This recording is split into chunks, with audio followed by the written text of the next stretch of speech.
Hello and welcome to FCC News, where I bring you all of the news from FCC. The year 2020. The month, last month. The place, Council Bluffs, Iowa, and everywhere else on the planet. The staff at First Christian, on hearing the news of the coronavirus, decide, like many other churches in the nation, to pause all programming held at their building. But what does that mean for the FCC staff? Is this just a long vacation for them? Are they at home chilling, watching Disney Plus? Let's find out in a segment we're calling What You Doing?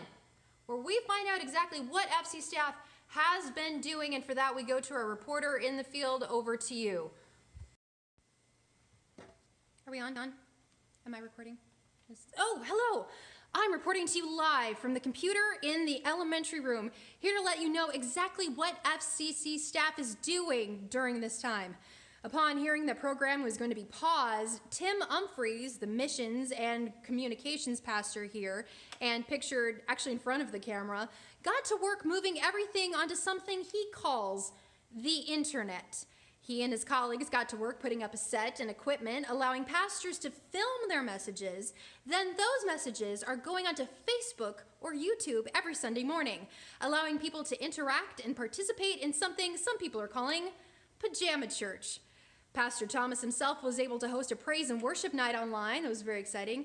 Beyond that, though they're not able to do their regular hospital visits, they are still keeping in touch with people via email or text.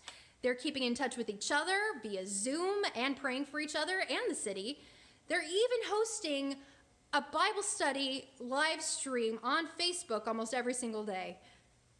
I don't know who that guy is, but I hear his wife is amazing. Probably most exciting, Heather Beekhuizen, the serve coordinator here at FCC, has been in touch with different organizations in town, making sure that we can help whenever we can. And she's also been partnering with other churches in the area to set up a food bank for Thriving Titans and the Council Bluffs School District, allowing children to get food that may need it now that school is out. As you can see, this whole lobby has been transformed. Hundreds of bags are going home every weekend to families. It's so massive that even our photographer could not believe her eyes. So there you have it. FCC staff still very busy, still being the church. Back to you in the studio. Do I just turn it off, or what do I do? Just, put the button, okay. Thank you so much for that report. This has been What You Doing. As you can see, the First Christian staff still being the church, even if we can't go to church. Thank you so much for joining us tonight on FCC News. But before we go, a special message from Angela from the sweet fort of awesomeness. Angela, over to you. Isn't that amazing?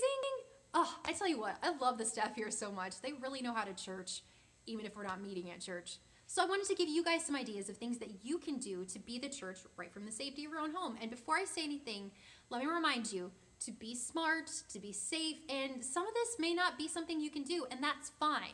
Just figure out what you can do, or be creative, make up your own.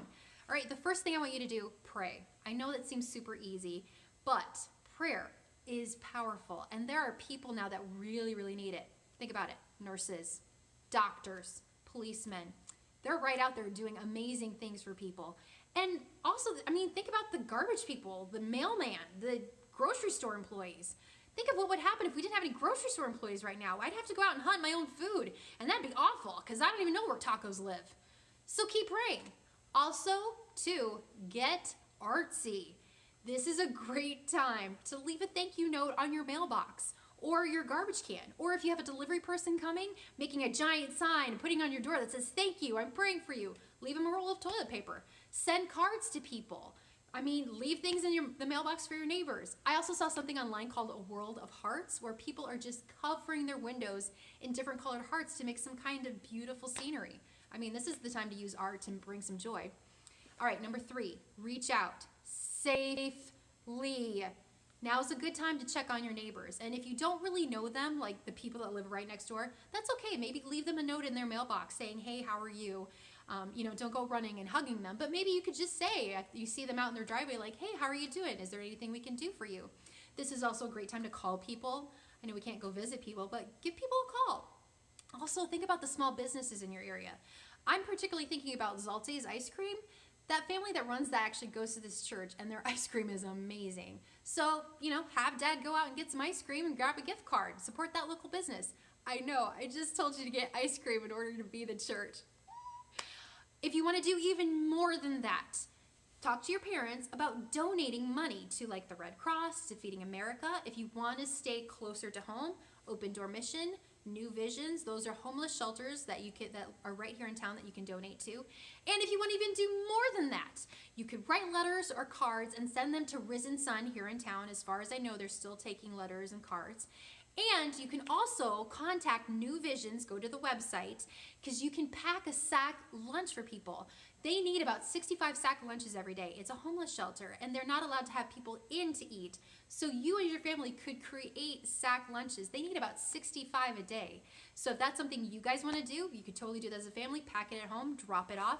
And if you want to do even more than that, you saw that huge food pantry upstairs, right? So incredibly exciting. We've been finding out exactly how many students in this city need the extra food, and it's a little daunting. So if you want to get involved, and I highly recommend it, go to myfcc.life, go to the Next Steps Hub, and then find a thing that says coronavirus response. I know it sounds super scary, but it really isn't. It's basically going to show you, all of the churches that are partnering together to feed all these kids. It gives you a list of things that they need, and it allows you to donate money if you want to do that.